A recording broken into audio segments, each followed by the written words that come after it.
La noche en que nacieron los dos niños, el cielo sobre Lima se partió con relámpagos que iluminaron la hacienda San Jerónimo, como si Dios mismo quisiera señalar aquel momento. En el segundo piso, entre sábanas de lino importado y el olor penetrante del incienso que quemaban las monjas para proteger el parto, la condesa Beatriz de Mendoza y Santillán gritaba con cada contracción. El dolor la atravesaba como cuchillos, pero ella apretaba los dientes porque una dama de su alcurnia no debía perder la compostura, ni siquiera en el trance de traer un heredero al mundo.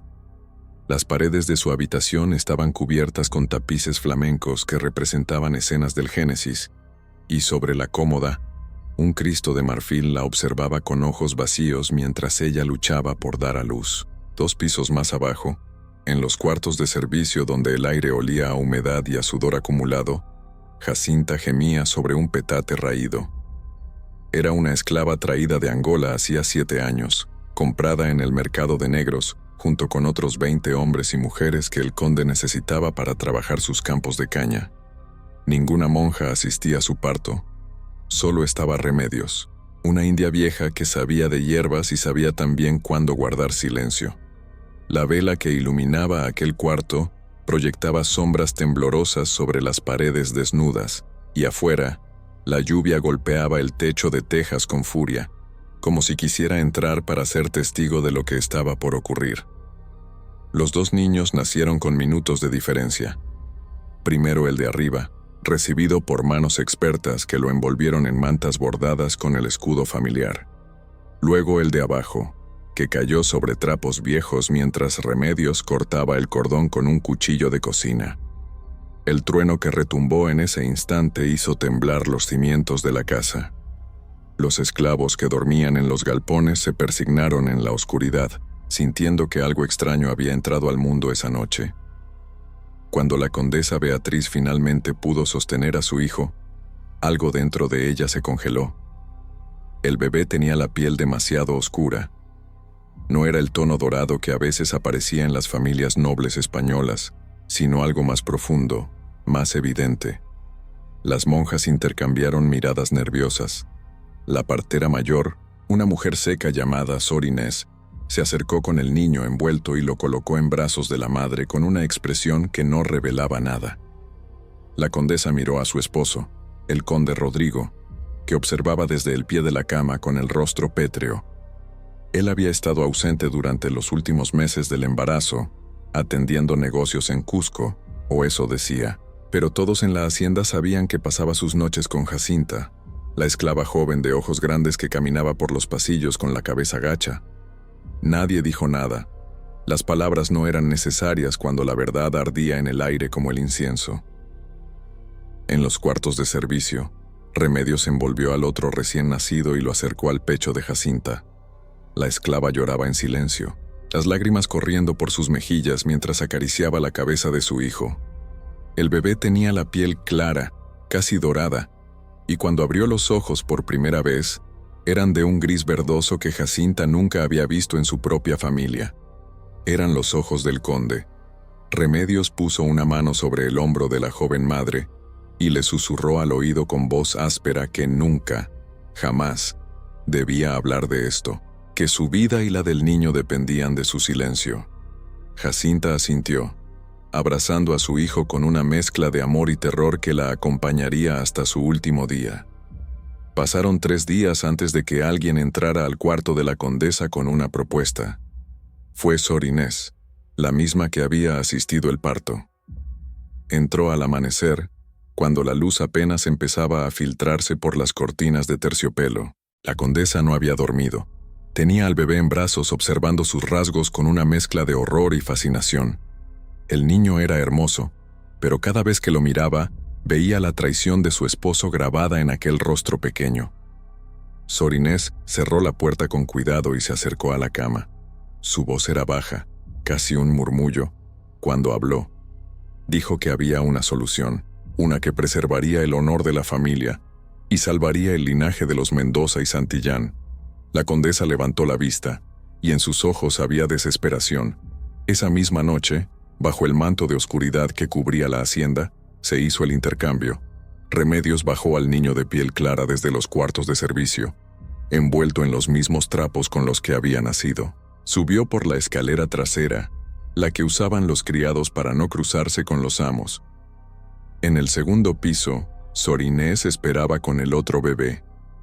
Las dos mujeres no se miraron a los ojos mientras realizaban el trueque. Era un pecado tan grande que ni siquiera querían reconocerse como cómplices. Cuando terminó, cada una regresó por donde había venido, llevando consigo un secreto que era más pesado que los niños en sus brazos. A la mañana siguiente, la condesa presentó al heredero a la familia extendida y a los sacerdotes que habían venido a bendecir al nuevo Mendoza y Santillán.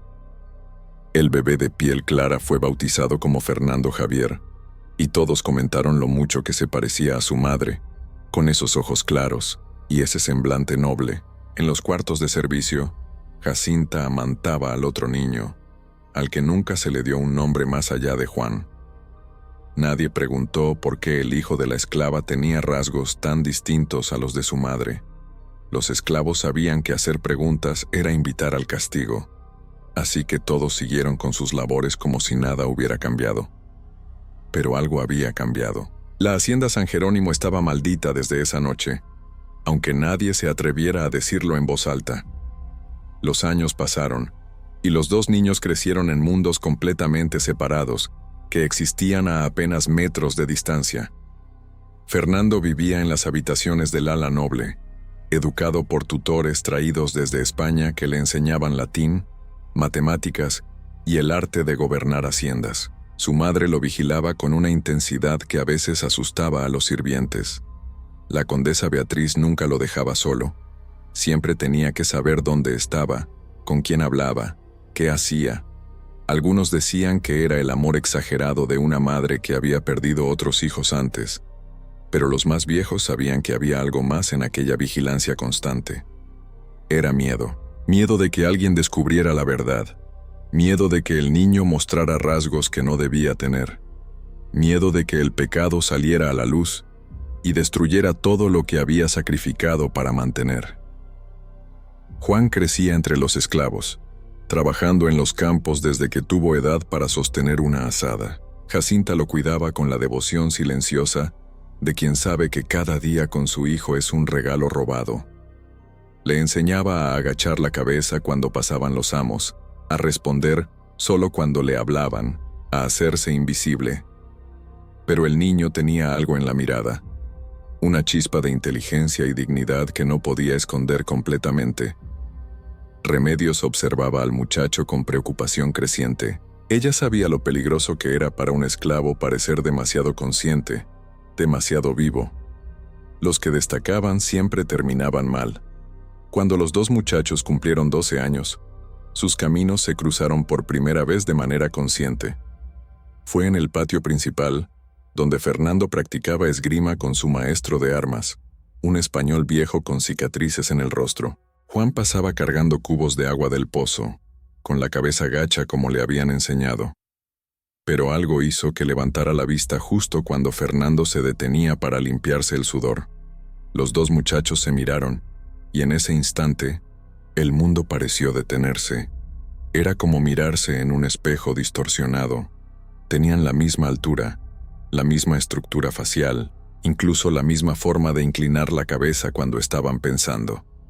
La única diferencia era el color de la piel y el brillo de sus ropas. Fernando vestía de terciopelo azul con botones de plata.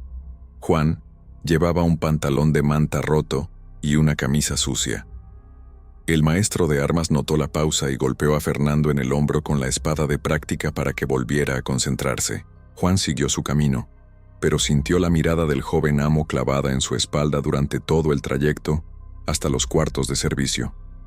Esa noche, Fernando no pudo dormir. Seguía viendo el rostro del esclavo, tan parecido al suyo que resultaba perturbador. Le preguntó a su madre sobre el muchacho durante la cena. La condesa dejó caer el tenedor y el sonido del metal contra la porcelana resonó en el comedor como un disparo. Ella recuperó la compostura rápidamente y le dijo que no debía preocuparse por los esclavos, que ellos eran diferentes, inferiores, y que cualquier parecido Era solo coincidencia. Pero su voz temblaba, y Fernando era lo suficientemente mayor para notarlo.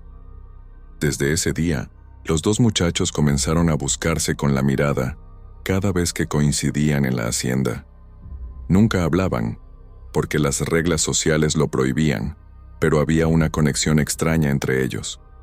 Era como si reconocieran algo fundamental en el otro, algo que no podían nombrar pero que sentían en lo profundo de sus huesos. Los esclavos empezaron a murmurar sobre los dos muchachos idénticos, y esos murmullos llegaron a oídos del conde. Rodrigo, que ya era un hombre envejecido prematuramente por el ron y la culpa, ordenó que Juan fuera enviado a trabajar en los campos más alejados, donde nunca tendría ocasión de cruzarse con el heredero. Jacinta suplicó que no le quitaran a su hijo, pero su voz no importaba. Remedios le puso una mano en el brazo y le dijo que fuera agradecida de que solo lo alejaran y no lo vendieran a otra hacienda. Al menos seguiría cerca. Esa noche, Jacinta lloró en silencio mientras veía a Juan preparar sus pocas pertenencias. El muchacho no entendía por qué lo castigaban cuando no había hecho nada malo. Su madre lo abrazó y le susurró al oído que el mundo era injusto, que había fuerzas más grandes que ellos decidiendo sus vidas, y que debía ser fuerte. Juan partió al amanecer, caminando detrás del capataz que lo llevaba a los campos del sur, y no miró atrás, porque sabía que si lo hacía, no tendría el valor de continuar. Los siguientes 3 años pasaron con la lentitud cruel del tiempo en cautiverio. Juan trabajaba de sol a sol en los cañaverales, con las manos sangrando por los cortes de las hojas afiladas. Su cuerpo se endureció, y su mirada se volvió más oscura. Los otros esclavos lo respetaban porque nunca se quejaba y siempre hacía más de lo que le pedían, pero también le temían un poco porque había algo en él que no era como los demás.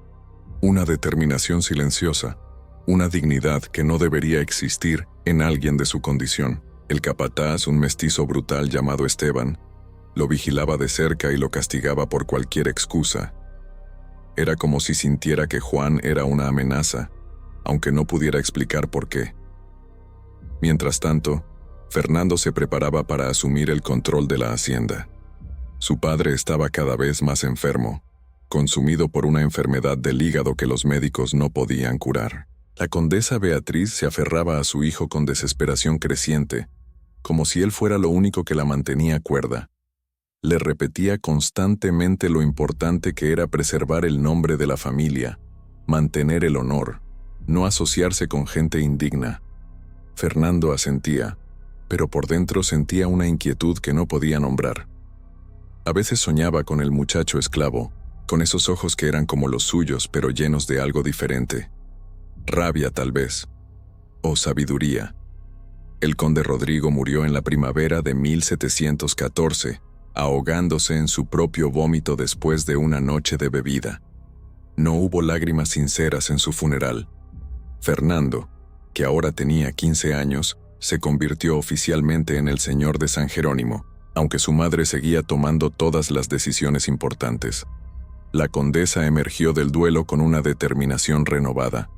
Comenzó a planear el matrimonio de su hijo con una muchacha de buena familia de Arequipa, alguien cuya sangre pura borrara cualquier duda que pudiera existir sobre el linaje de los Mendoza y Santillán. Pero antes de que esos planes pudieran avanzar, algo ocurrió que cambiaría todo. Una noche de agosto, el capataz Esteban fue encontrado muerto en los cañaverales. Le habían aplastado el cráneo con una piedra grande, y su cuerpo presentaba múltiples heridas que sugerían una pelea violenta. Los esclavos fueron reunidos al amanecer en el patio principal, obligados a formar filas mientras los guardias los inspeccionaban en busca de sangre o heridas. Todos estaban aterrorizados porque sabían lo que venía después de un crimen así. Los amos necesitaban un culpable, y no importaba si era el correcto o no. Solo importaba que alguien pagara para mantener el orden. Juan fue el primero en ser señalado. Tenía marcas de pelea en los nudillos y un corte en la ceja que todavía sangraba. Cuando lo arrastraron al frente, se mantuvo en silencio. No negó nada, pero tampoco confesó. Simplemente miraba al frente con esos ojos grises verdosos que perturbaban a quien los veía. La condesa ordenó que lo encerraran en el calabozo mientras decidían qué hacer con él. La ley establecía que un esclavo que mataba a un hombre libre debía ser ejecutado públicamente como ejemplo, pero algo la detuvo de dar la orden inmediata. Tal vez era el parecido del muchacho con su hijo. Tal vez era la culpa que llevaba enterrada durante 15 años. O tal vez era simplemente miedo de lo que podría salir a la luz si empezaban a hacer preguntas. Fernando escuchó sobre la muerte del capataz durante el desayuno. Su madre le contó los detalles con voz plana, como si estuviera hablando del clima. Dijo que el esclavo culpable sería castigado ejemplarmente, que no podían permitir que los negros pensaran que podían levantar la mano contra sus superiores. Fernando asintió, pero algo en su interior se rebeló. Pidió permiso para ver al prisionero, y aunque su madre frunció el ceño, no pudo negarle nada a su hijo. Bajó al calabozo esa tarde, acompañado por 2 guardias que llevaban antorchas. El calabozo estaba en los sótanos de la casa principal, un espacio húmedo que olía a moho y a orines. Juan estaba encadenado a la pared, con las muñecas en carne viva por el roce de los grilletes. Levantó la vista cuando entraron, y durante un momento interminable, los 2 muchachos se miraron directamente. Era la primera vez que estaban tan cerca desde aquel día en el patio, 3 años atrás. Fernando sintió que algo se movía en su pecho, una sensación extraña que era mitad reconocimiento y mitad horror. Le ordenó a los guardias que salieran.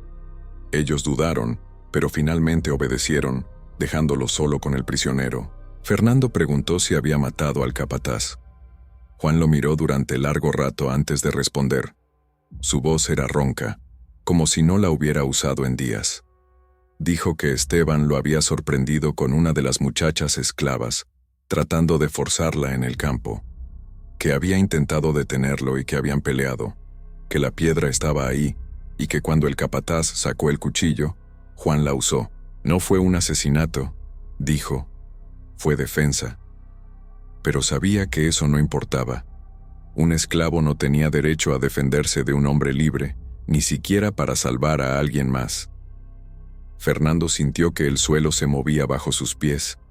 Había algo en la forma en que Juan hablaba, en la dignidad con la que sostenía su mirada incluso en cadenas, que lo desarmaba completamente. Preguntó por qué se parecían tanto. Juan sonrió, pero no había humor en esa expresión.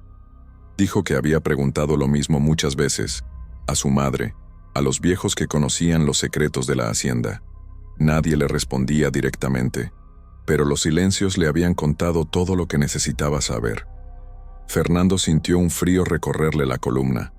Preguntó qué sabía exactamente. Juan se inclinó hacia adelante tanto como las cadenas le permitían, y susurró que él no era quien Fernando creía ser, y que Fernando no era quien todos decían que era. Esa noche, Fernando confrontó a su madre. Entró a su habitación sin llamar, con el rostro descompuesto y las manos temblando. La condesa estaba frente a su tocador, cepillándose el cabello antes de dormir. Cuando vio la expresión de su hijo en el espejo, supo que había llegado el momento que había temido durante 15 años. Fernando le preguntó directamente si Juan era su hermano. La condesa dejó caer el cepillo. El silencio que siguió fue tan denso que parecía tener peso físico. Finalmente, con voz quebrada, ella dijo que no, que era peor que eso. Le contó todo. Le habló de la noche del parto, de los 2 bebés que nacieron bajo la tormenta, del intercambio que se hizo en la oscuridad. Le dijo que él, Fernando, era el hijo de Jacinta y del conde, que había sido criado como heredero para salvar el honor de la familia, que el verdadero hijo de su vientre estaba en el calabozo, esperando ser ejecutado por un crimen que no merecía la muerte. Las palabras salían de ella como una confesión largamente contenida, y cuando terminó, se derrumbó en sollozos. Fernando retrocedió como si lo hubieran golpeado. Todo lo que sabía sobre sí mismo se desmoronaba. No era un Mendoza y Santillán, era el hijo de una esclava. Todo lo que había aprendido, todo lo que había sido preparado para heredar, estaba construido sobre una mentira. Y el muchacho en el calabozo, el que iba a ser ejecutado, era el verdadero heredero. Su madre, la mujer que lo había criado, había robado la vida que le correspondía a otro y se la había dado a él. La condesa suplicó que entendiera que lo había hecho para salvarlo, para darle una oportunidad de vida que nunca habría tenido como hijo de esclava, que lo amaba como si fuera suyo. Más incluso, porque había elegido ser su madre, Fernando salió de la habitación sin decir palabra. Caminó por los pasillos de la hacienda toda la noche, viendo por primera vez cómo cada tapiz, cada mueble, cada símbolo de riqueza estaba construido sobre el sufrimiento de gente como su verdadera madre, como él mismo debería haber sido. Al amanecer, tomó una decisión. Bajó al calabozo y ordenó que liberaran a Juan.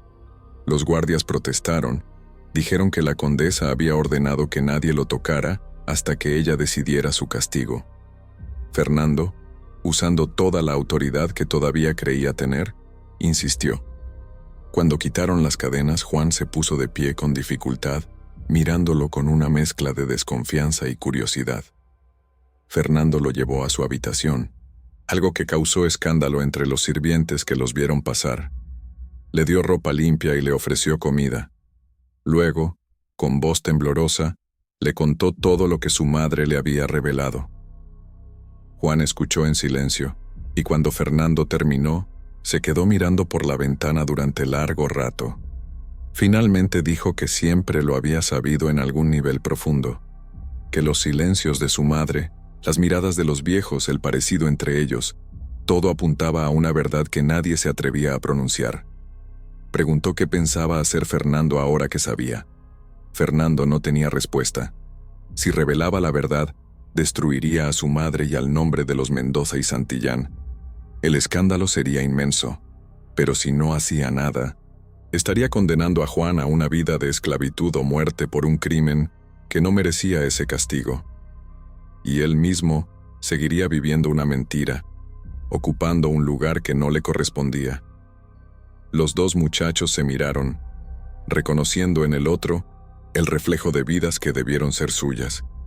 Eran hermanos por sangre de padre, pero más que eso, eran víctimas del mismo pecado fundacional que los había separado desde el nacimiento. La condesa encontró a los dos juntos y casi sufrió un colapso.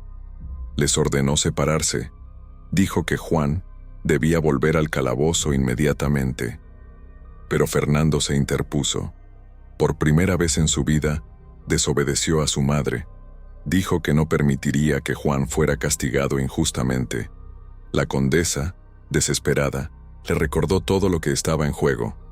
Si la verdad salía a la luz, no solo ella sería arruinada. Él también perdería todo, su nombre, su posición, su futuro. Sería reconocido como hijo de esclava, y ninguna familia noble lo aceptaría. Sería un paria, despreciado por la sociedad que lo había criado como uno de los suyos. Fernando sintió el peso de esas palabras. Era verdad. Revelar el secreto lo destruiría todo, pero miró a Juan, vio las cicatrices de años de trabajo forzado en su piel, la dignidad que mantenía a pesar de todo lo que le habían quitado, y supo que no podía seguir viviendo la mentira. Le dijo a su madre que había dos opciones. Ella podía confesar públicamente lo que había hecho, liberando a Juan y asumiendo las consecuencias. O él mismo lo contaría, sabiendo que significaría su propia ruina también. La condesa palideció. Le suplicó que no hiciera eso, que pensara en todo lo que habían construido. Pero Fernando no cedió. Los rumores se extendieron por la hacienda como fuego en paja seca.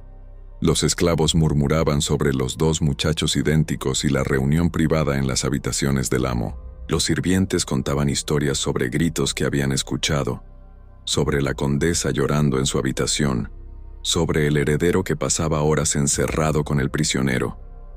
La tensión crecía como una tormenta a punto de estallar. Los esclavos sentían que algo fundamental estaba cambiando, aunque no sabían exactamente qué. Algunos hablaban de rebelión, de aprovechar la confusión para escapar o para exigir su libertad. Los guardias se pusieron nerviosos y aumentaron las patrullas. 3 días después de la revelación, la condesa tomó una decisión. Convocó a las autoridades de Lima, a los sacerdotes de la catedral, a las familias nobles de la región. Dijo que tenía una confesión que hacer sobre un asunto de importancia vital. Fernando intentó detenerla, pero ella lo apartó con firmeza. Había decidido que, si iba a perder todo, lo haría en sus propios términos. El día señalado, la capilla de la hacienda se llenó con las personas más importantes de la sociedad limeña. La condesa entró vestida completamente de negro, como si ya estuviera de luto por su propia vida. Frente al altar, con voz clara que no temblaba, contó toda la historia. Habló del parto en la noche de tormenta, de los 2 bebés que nacieron con rasgos intercambiados, del miedo que la había consumido al ver a su propio hijo con piel oscura. Confesó el intercambio. Admitió que el muchacho que todos conocían como Fernando era en realidad hijo de su esposo y de la esclava Jacinta, que su verdadero hijo era el que había estado viviendo como esclavo durante 15 años. El silencio que siguió a su confesión era absoluto. Nadie se movía, nadie respiraba. Luego estalló el caos. Los nobles se levantaron escandalizados. Los sacerdotes gritaban sobre pecado y abominación. Las damas se desmayaban o fingían desmayarse. La condesa permaneció de pie, recibiendo cada insulto, cada mirada de desprecio con la cabeza alta. Había destruido su propio nombre, pero al menos había liberado la verdad. Fernando estaba entre la multitud, sintiendo cómo cada palabra de su madre sellaba su destino. Juan también estaba allí, traído por orden de la condesa para que todos pudieran ver el parecido entre los 2 muchachos. Las autoridades actuaron rápidamente. La condesa fue arrestada, acusada de fraude, de conspiración, de crímenes contra el orden natural. La hacienda fue confiscada por la corona, que decidiría qué hacer con la propiedad y con los 2 muchachos. Fernando fue despojado de su título, declarado legalmente hijo de esclava, y por lo tanto sin derechos sobre la herencia de los Mendoza y Santillán. Juan, el verdadero heredero por sangre materna, también fue rechazado porque llevaba la marca de la esclavitud y del pecado de su padre. Ninguna de las familias nobles lo aceptaría como igual. La confesión que se suponía que salvaría a uno de los muchachos terminó destruyendo a ambos. Jacinta fue encontrada muerta en su cuarto 2 días después del escándalo. Remedios dijo que había sido el corazón, que simplemente dejó de latir, pero algunos murmuraban que se había quitado la vida bebiendo veneno de raíz de mandioca. Incapaz de soportar el peso de ver su vida privada expuesta ante el mundo, de ser señalada como la esclava que había seducido al amo y causado la caída de una casa noble, Fernando lloró su muerte en silencio, sin haber tenido oportunidad de conocerla como su madre. Juan se mantuvo junto al cuerpo durante toda una noche, hablándole en susurros como si ella todavía pudiera escucharlo. La condesa Beatriz murió en prisión 3 meses después. Dijeron que fue fiebre, pero todos sabían que había sido la vergüenza lo que la mató. Antes de morir, envió una última carta a Fernando. En ella, le pedía perdón no por haberlo salvado de una vida de esclavitud, sino por haberle robado la oportunidad de saber quién era realmente. Le decía que lo había amado más que a nada en el mundo, precisamente porque había elegido amarlo, que el amor elegido era más poderoso que el amor de sangre. Fernando quemó la carta después de leerla, viendo cómo las palabras de su madre se convertían en cenizas igual que todo lo demás. Los 2 muchachos fueron separados por orden de las autoridades. Juan fue vendido a otra hacienda en el norte, donde nadie conocía su historia. La última vez que Fernando lo vio fue en el patio de San Jerónimo, mientras los guardias lo llevaban encadenado nuevamente. Se miraron una última vez, y en esa mirada había todo el peso de las vidas que habían perdido y las que jamás vivirían. Juan levantó la mano en un gesto de despedida. Fernando no pudo devolverlo. Se quedó paralizado, viendo cómo su hermano, su doble, su otro yo, desaparecía por el camino de tierra. Fernando fue enviado a un monasterio en las montañas, donde viviría el resto de sus días como hermano lego, sin derechos a tomar órdenes sagradas por su nacimiento manchado. Los monjes no sabían su historia, solo que era un joven noble caído en desgracia que buscaba redención. Él nunca les contó la verdad. Pasaba sus días en silencio, trabajando en los campos del monasterio, igual que Juan había trabajado en los cañaverales. A veces, cuando se miraba en el agua del pozo, veía dos rostros en el reflejo, el suyo y el de su hermano. Ambos condenados por un pecado que no habían cometido, víctimas de un silencio que había durado demasiado tiempo. Los años convirtieron la historia de los hijos intercambiados en leyenda en Lima. Algunos decían que había sido un castigo divino por la arrogancia de los nobles, otros que era evidencia de que el orden natural no podía ser alterado sin consecuencias terribles. Pero los esclavos contaban una versión diferente. Decían que los dos muchachos eran en realidad uno solo, dividido al nacer por el pecado del padre y reunido brevemente antes de ser separado para siempre. Que su historia era la historia de todos los que vivían entre dos mundos sin pertenecer completamente a ninguno. La hacienda San Jerónimo cayó en ruina. Nadie quería comprarla porque decían que estaba maldita. Las habitaciones donde habían nacido los dos niños fueron selladas, y con el tiempo, el techo se derrumbó. Los esclavos fueron dispersados, vendidos a diferentes amos que no conocían su procedencia. Remedios desapareció una noche sin decir adiós a nadie. Algunos dijeron que había huido a las montañas para vivir con los indígenas, otros que simplemente se había tendido en el bosque y había esperado a que la muerte la encontrara. Ella era la última que conocía todos los detalles de aquella noche de tormenta, y se llevó los secretos restantes consigo. Fernando vivió 40 años más en el monasterio. Nunca volvió a Lima, nunca intentó recuperar su nombre, nunca habló de su pasado. Los otros monjes lo conocían como el hermano silencioso, el que trabajaba más duro que nadie pero nunca sonreía. Cuando murió, dejó un solo objeto personal, un pequeño retrato que había mandado hacer años atrás, mostrando a dos muchachos idénticos de pie, uno junto al otro. Nadie sabía quién era el otro muchacho en el retrato. El abad ordenó que fuera quemado junto con el cuerpo, siguiendo las reglas de la orden sobre pertenencias materiales. Juan también vivió hasta edad avanzada, aunque nadie registró su muerte. Pasó de hacienda en hacienda, siempre trabajando, siempre silencioso. Algunos esclavos que trabajaron con él en sus últimos años decían que a veces murmuraba un nombre, Fernando, y que tenía cicatrices en las muñecas que parecían de grilletes pero que eran mucho más profundas, como si le hubieran marcado el alma misma. Cuando finalmente murió, fue enterrado en una fosa común sin marcador, como todos los esclavos. Su nombre fue olvidado, su historia fue olvidada. Solo quedó el eco de una noche de tormenta, cuando dos niños nacieron, y el destino decidió jugar con ellos como dados, en manos de dioses crueles. La verdad es que ambos pagaron por el pecado de otros. La confesión de la condesa salvó su conciencia, pero condenó a los dos muchachos a vidas de exilio y dolor.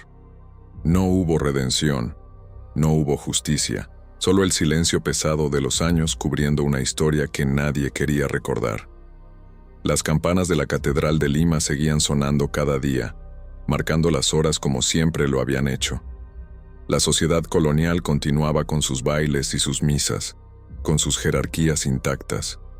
Los esclavos seguían trabajando los campos, los nobles seguían viviendo en sus haciendas. Todo seguía igual, como si nada hubiera pasado. Pero algo había cambiado, aunque fuera invisible. En los cuartos de servicio, las madres empezaron a contarles a sus hijos sobre los dos muchachos idénticos, sobre la condesa que confesó su pecado demasiado tarde, sobre el precio terrible de mantener secretos que envenenan generaciones.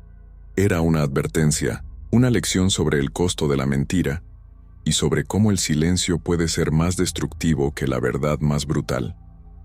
Los niños escuchaban con ojos grandes, imaginando a los dos muchachos creciendo sin saber quiénes eran realmente, viviendo vidas que no les pertenecían, y en las noches de tormenta, cuando los relámpagos iluminaban el cielo de Lima, igual que habían hecho aquella noche de 1798, algunos juraban que podían escuchar dos voces llorando en las ruinas de San Jerónimo. Una voz pedía justicia, la otra pedía perdón, pero nadie respondía, porque los muertos no tienen voz en un mundo que los había silenciado en vida. El único testigo de su sufrimiento era el viento que soplaba entre las paredes caídas, llevando consigo historias que nadie más quería contar. La confesión había salido a la luz, pero llegó demasiado tarde. El precio de la verdad fue la destrucción de todo lo que ambos muchachos conocían. No hubo ganadores en esta historia, solo víctimas de un sistema que valoraba más el honor de un apellido que la dignidad humana. Los hijos del silencio nacieron la misma noche, vivieron vidas opuestas y murieron sin haber conocido realmente la libertad. Su historia es un recordatorio de que los pecados de los padres siempre se pagan y que a veces la verdad destruye tanto como la mentira que pretende reemplazar.